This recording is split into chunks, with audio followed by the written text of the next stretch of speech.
1971 থেকে 2023 স্বাধীনতার 52 বছর চলছে। বাংলাদেশের প্রধান দুইটি রাজনৈতিক দল রয়েছে, সামনে আরেকটি জাতীয় সংসদ নির্বাচন। ঠিক এই মুহূর্তে দাঁড়িয়ে তরুণ সমাজের একজন প্রতিনিধি হিসেবে আমরা কি চাই এবং কি চিন্তা করি সেটি নিয়ে আজকে কিছু কথা বলতে চাই। এই কথাগুলো কোনো রাজনৈতিক দলের পক্ষে বা বিপক্ষে নয়, আমি আমার ব্যক্তিগত জায়গা থেকে কি মনে করি, আমার সেই মনের ভাবটুকুই আজকে আমার এই কথাগুলো। তিনটি জায়গা থেকে কথা বলবো। প্রথম জায়গাটি হচ্ছে চেতনা, দ্বিতীয় জায়গাটি হচ্ছে কার্যকরী পদক্ষেপ এবং তৃতীয় জায়গাটি হচ্ছে ট্যাগিং। প্রথমে যে জায়গাটি দিয়ে শুরু করতে চাই সেটি হচ্ছে চেতনার জায়গাটি। আজকে বাংলাদেশে যে প্রধান দুইটি রাজনৈতিক দল রয়েছে, একটি হচ্ছে বাংলাদেশ আওয়ামী লীগ, যেটি বলা হয়ে থাকে যেটির চেতনা হচ্ছে মুক্তিযুদ্ধের চেতনা।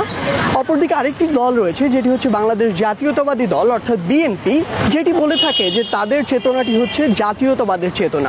কিন্তু সবচেয়ে দুঃখের কথা হচ্ছে তরুণ প্রজন্মের একজন প্রতিনিধি হিসেবে আমি মনে করি আজকে এই দুটি দলের এই যে চেতনার গল্পগুলো সেগুলো শুধু গাল গল্প এবং সেগুলো বেশিরভাগ তাদের বুলির মধ্যেই সীমাবদ্ধ।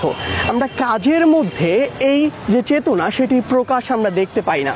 আমি যদি একদম সরাসরি বলি যে আপনি আসলে আমাকে বলেন যে আমি আপনার এই জাতীয়তাবাদের চেতনা দিয়ে কি করব যদি বাংলাদেশের প্রত্যেকটি সেক্টর দুর্নীতি দিয়ে ভরে যায়। আপনি আমাকে বলেন আমি আপনার এই মুক্তিযুদ্ধের চেতনা দিয়ে কি করব যদি বাংলাদেশের যে সাধারণ মানুষ, সেই সাধারণ মানুষ রক্তচোষা সিন্ডিকেটের কাছে জিম্মি হয়ে পড়ে। আপনি আমাকে বলেন আমি আপনার জাতীয়তাবাদের চেতনা দিয়ে কি করব যদি আমি সরকারি হাসপাতালে একটি সিটের জন্য যখন যাই তখন আমার ওই কর্মচারী সমিতির পিছনে দৌড়াতে হয় অথবা টাকা নিয়ে কোনো একজন কর্মচারীর পিছনে দৌড়াতে হয়। আপনি আমাকে বলেন আমি আপনার ওই যে মুক্তিযুদ্ধের চেতনা সেটি দিয়ে কি করব যদি আমি এত বড় এক বাংলাদেশে স্বাধীনতার 52 বছর পরেও উচ্চশিক্ষার জন্য এমন একটি প্রতিষ্ঠান না পাই যেখানে শিক্ষার পরিপূর্ণ একটি বৈশ্বিক পরিবেশ রয়েছে, যেই পরিবেশে আমি নিশ্চিন্তে উচ্চশিক্ষাটি গ্রহণ করতে পারি। তাই আমার মনে হয় আজকে তরুণ প্রজন্মের একজন প্রতিনিধি হিসেবে আমি এই বাংলাদেশের যারা রাজনীতি করছে সেই দলগুলোকে বলতে চাই আপনারা অনুগ্রহ করে আপনাদের এই চেতনার বুলি আওড়ানো থেকে বের হয়ে আসুন। আমাদের আর এই চেতনার বুলি চাই না, আমরা যেটি চাই সেটি হচ্ছে আপনাদের কাছে কিছু পলিসি চাই।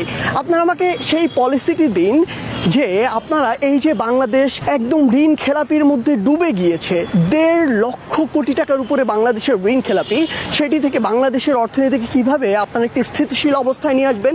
আপনারা আমাকে পলিসি দিন কিভাবে বাংলাদেশের স্বাস্থ্য সেবা ওই গ্রামের প্রত্যন্ত মানুষটির কাছেও আপনারা সুন্দরভাবে পৌঁছে দেবেন। আপনারা আমাকে পলিসি দিন কিভাবে উচ্চশিক্ষার যে প্রতিষ্ঠানগুলো রয়েছে প্রত্যেকটি জায়গায় শিক্ষার্থীদের জন্য উপযুক্ত পরিবেশ থাকবে।